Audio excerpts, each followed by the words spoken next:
Bonjour à tous, Seed Trading avec vous. Donc là, je vais revenir sur le BTC.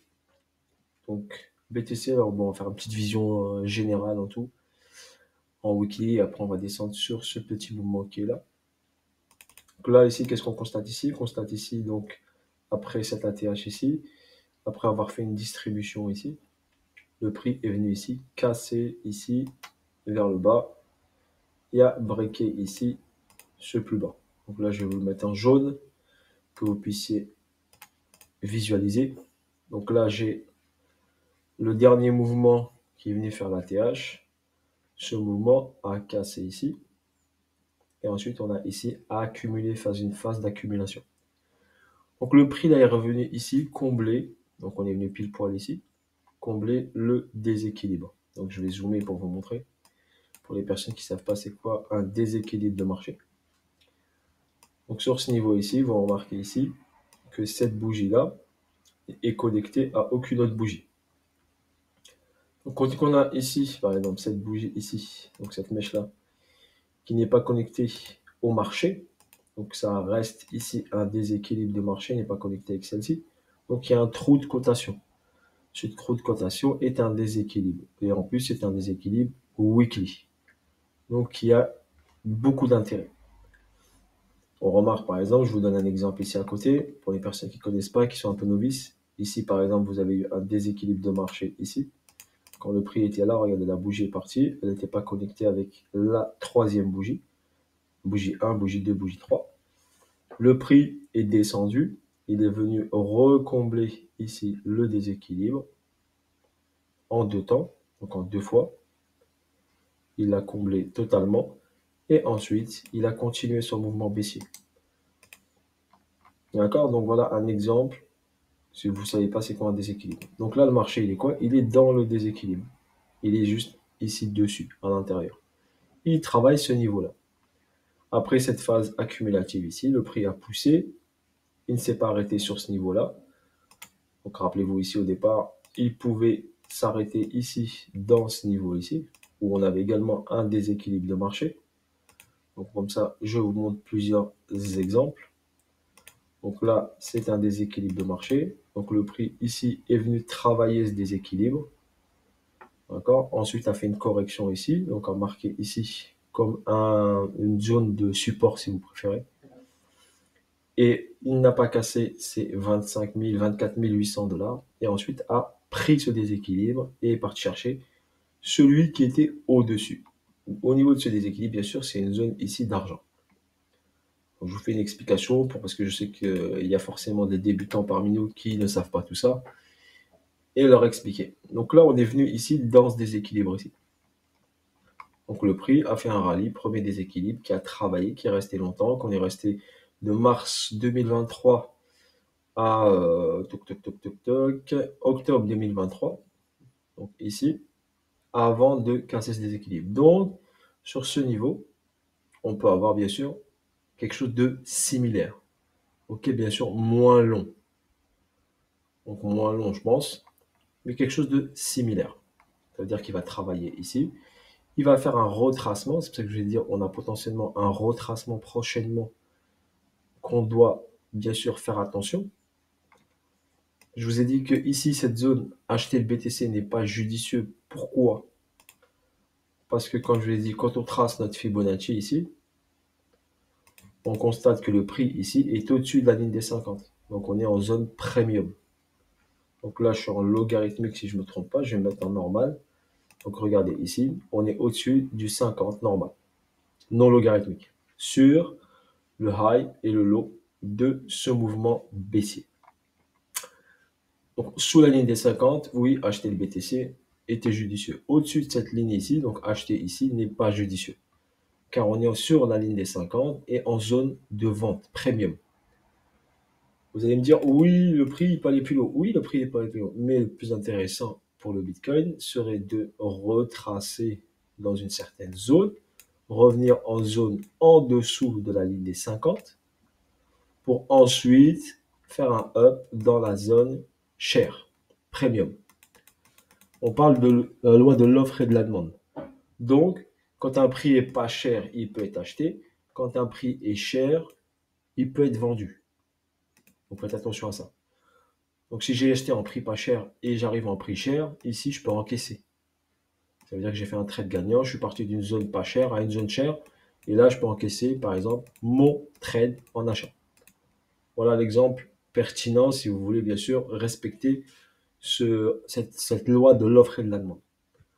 Ici sur ce niveau ici, donc c'est une zone de combat sur ce déséquilibre ici, on sait que ces 48 000 dollars risquent bien sûr de sauter car ça c'est de l'argent. Donc c'est des dollars ici. Donc ici, il faut qu'il saute. Mais, bien sûr, il peut prendre plus de force pour aller les fracturer. Donc il peut prendre plus de force, venir ici, avant de prendre un élan haussier. Et aller chercher une zone, par exemple, au-dessus des 48. Et là, à partir de cette zone qui est au-dessus des 48, il faut être très vigilant. D'accord? Car c'est une zone, n'oubliez pas, comme je vous ai dit, une zone premium vendeuse, où on a de la prise de profit. Ça veut dire que les acheteurs prendront leur profit dans cette zone-là. Ok? Si vous voulez bien sûr croire en qu'il aille casser la TH, ça c'est votre choix personnel. Ce n'est pas mon choix personnel, mais c'est votre choix. Après, toute personne est libre bien sûr de ses actions et de son capital. Maintenant, qu'est-ce qui se passe ici? Donc, on a vu la vision weekly. D'accord, la vision weekly. Je vous ai montré un petit exemple ici, où je pensais que le prix allait bien sûr sur ce niveau descendre plus bas, mais j'ai eu ici mon invalidation et le market maker a voulu chercher plus haut. D'accord? Donc, l'erreur que j'avais faite, elle était ici. Et après, c'est pas grave, ça fait partie du trading. On ne peut pas avoir raison tout le temps, tout le temps. Et sur ce niveau ici, je pensais que le prix allait stopper là et allait continuer parce que le prix s'est arrêté ici, en bas, dans une zone où il n'y avait rien du tout. Donc, on pouvait ici respirer, continuer et après monter. Mais ça n'a pas été le cas. Le market maker a décidé qu'on aille plus haut tout de suite et d'aller chercher de l'argent dans une zone d'argent qui est ici. Donc ça, c'est une zone d'argent. Tout ça ici, c'est une zone où il y a de la liquidité. Ici, il y a des dollars. OK? Donc, quand on s'est arrêté ici, oui, il y avait des dollars, mais il a voulu chercher plus haut. Donc, voilà l'explication. Grosso modo. On n'oublie pas que la chose la plus importante dans le mouvement ici général, c'est qu'ici, on a une grosse intention baissière, une grosse fracture. Donc, il faut faire attention à votre target de buy. Voilà l'explication, vision weekly pour ma part. Si vous voulez être prudent, pas prudent, vous croyez à la TH. Donc après, c'est votre choix personnel. Je vous donne juste mon avis. Donc ici, on est sur une zone de latéralisation. Vous le voyez bien ici, c'est une zone de latéralisation où le prix, bien sûr, végète sur ce déséquilibre. L'exemple ici, pareil, on a eu cette zone de latéralisation ici, où le prix ici a créé ici une zone de latéralisation qui a duré très longtemps. Donc si on time, donc on time cette durée ici, donc quand il est arrivé sur cette zone, ce niveau de déséquilibre, et ben le prix ici, avant de casser ce déséquilibre, il a mis 184 jours. Donc à partir de là, hop, il a décidé de casser, mais il a travaillé ce déséquilibre. Donc pour l'instant, sur ce niveau-là, on n'est pas à 184 jours, bien sûr. La cause est beaucoup plus petite, donc on est arrivé sur le déséquilibre ici. 184 jours, imaginez, ça nous emmènerait en juin 2024. Donc là, en ce moment ici, on est sur la zone, on a fait 34 jours. OK? 34 jours de latéralisation sur ce niveau, un bon petit mois sur ce level ici, et il va travailler ce level.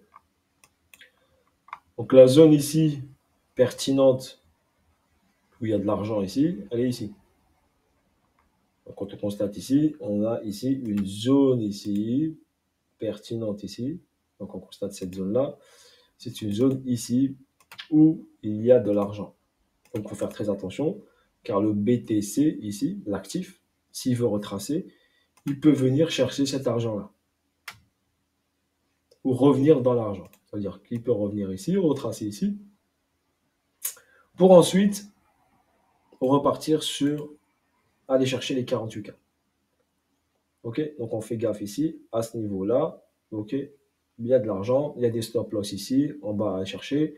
Si des gens sont rentrés en achat sur ce niveau ici, et s'ils ont mis leur stop ici en bas, bah, potentiellement, le market maker, s'il a besoin de plus de force, eh ben, il peut aller chercher cette zone-là. Soit il s'arrête là, comme je vous ai dit, premier niveau les 37. On peut s'arrêter ici sur les 37. Si hop, ça suffit largement, eh ben, ça suffira largement. Si le market maker décide qu'il n'y a pas assez d'argent et on va chercher ici les 33, 34, eh ben, il va aller chercher les 33, 34.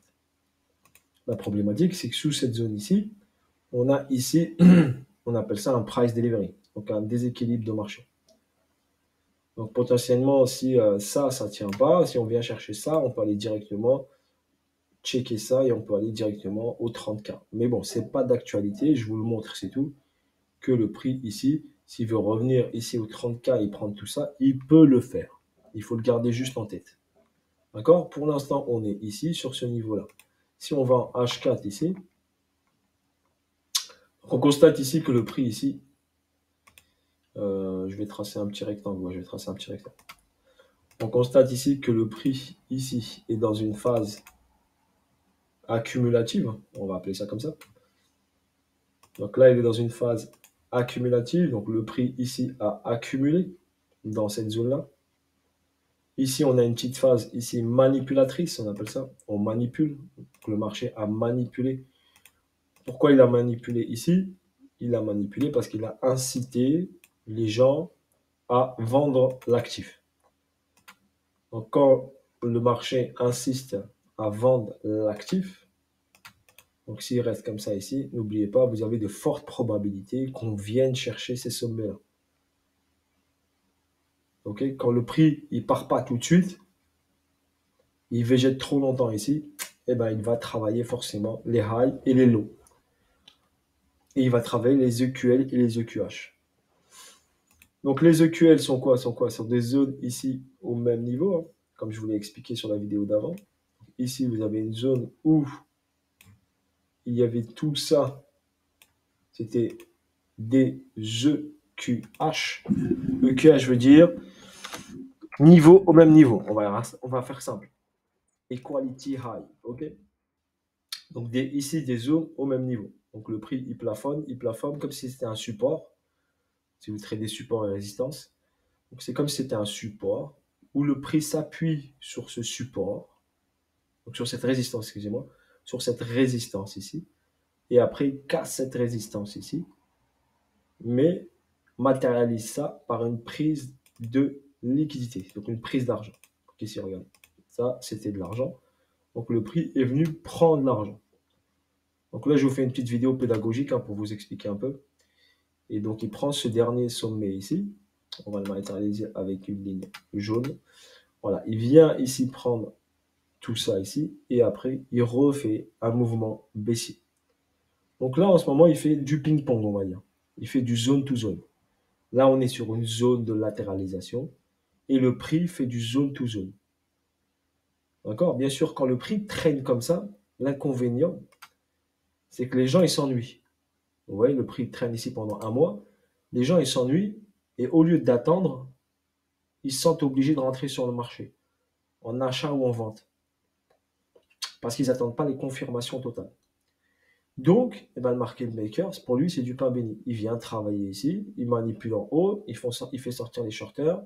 Ici, sur cette mèche ici, il fait sortir les acheteurs, une partie. Là, il reste un peu ici. Sur cette mèche-là, il fait sortir des acheteurs. Les acheteurs compulsifs, hein, parce que ce n'est pas la zone qu'il faut acheter. C'est plus une zone de vente qu'une zone d'achat. Donc, ici, il s'amuse un petit peu. Je vous explique psychologiquement comment ça se passe. Il latéralise, l'être humain n'est pas patient, l'être humain a envie de rentrer en achat ou en vente sur le marché, d'accord? Mais en achat, ce n'est pas du tout la zone.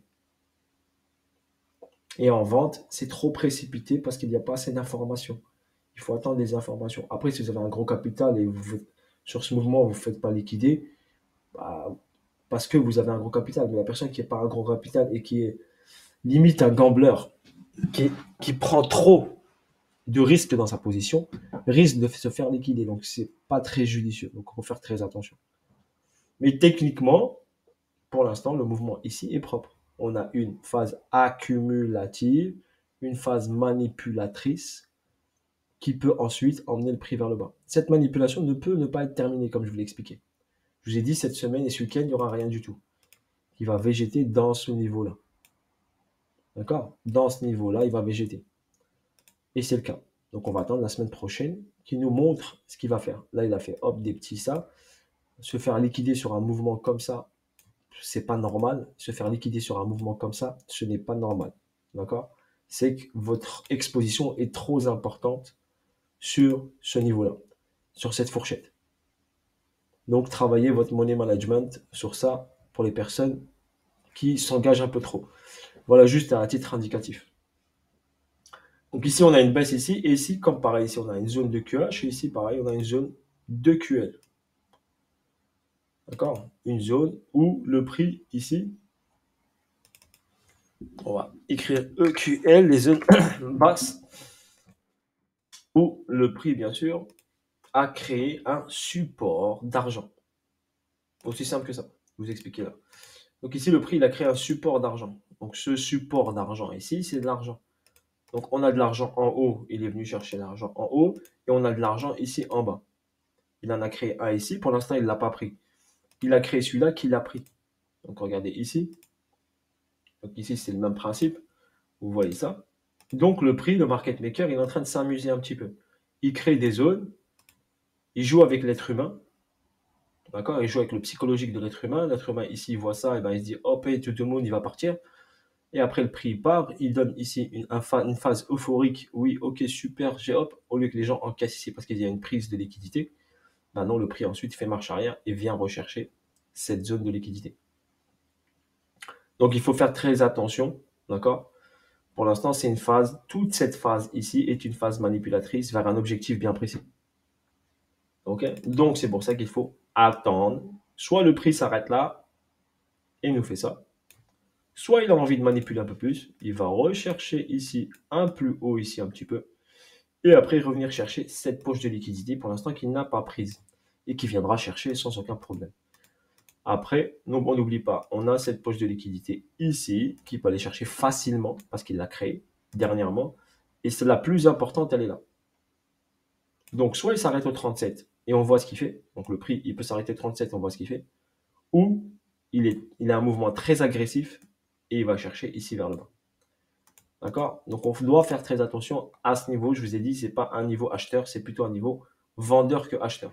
Ok, n'oubliez pas ça. Si ici, par exemple, on utilise, par exemple, théorie de Wyckoff, par exemple, ok? Si on utilise, par exemple, le Wyckoff, et ben on a, par exemple, une début de distribution ici, en H4. D'accord? On a un début de distribution qui se met en place. Donc, on doit faire très attention. Et si on suit ici les zones de liquidité, et ben la zone ici en haut a été prise. La prochaine objectif, c'est potentiellement d'aller prendre les zones qui sont là, qui ont été créées. Ok, voilà l'explication grosso modo. Je ne vais pas trop durer. Je vous ai fait une longue vidéo explicative sur ce niveau, que vous puissiez comprendre ce qui se passe et être vigilant sur ce niveau-là. D'accord? Ici, vous avez une compression du prix. Donc, le prix, il compresse. Donc, forcément, on aura un mouvement, ok, avec de la vitesse prochainement. Car ici, on a une compression du prix. On peut le voir ici Ici, si on trace par exemple cette ligne-là et cette ligne-là, on voit que le prix est en train de compresser. Donc forcément, quand un prix compresse comme ça, il va compresser peut-être tout le week-end, on attend un mouvement, ok, qui va sortir soit ici ou soit vers le bas. Ok, il peut faire, comme je vous l'ai dit, manipulation, prendre ici de l'argent ou bien retester cette zone pour ensuite descendre. D'accord? Donc faites attention au niveau de cette pattern, d'accord, que vous voyez ici. Pour l'instant, remarque bien, haut, haut, bas, bas. Logiquement, refaire un plus haut ici. C'est logique s'il suit cet order flow court terme. D'accord? Voilà, bonne journée à vous tous. Passez un bon week-end. Si Trading était avec vous, si bien sûr vous voulez avoir à vous améliorer en analyse technique, vous pouvez bien sûr déposer une candidature ou une demande sur site Trading School, contact@gmail.com et on vous répondra si ça vous intéresse de vous améliorer en analyse technique voilà, avec un Telegram privé et des cours en live. Bis à tous, ciao et bon week-end. Salut à tous, ciao, ciao.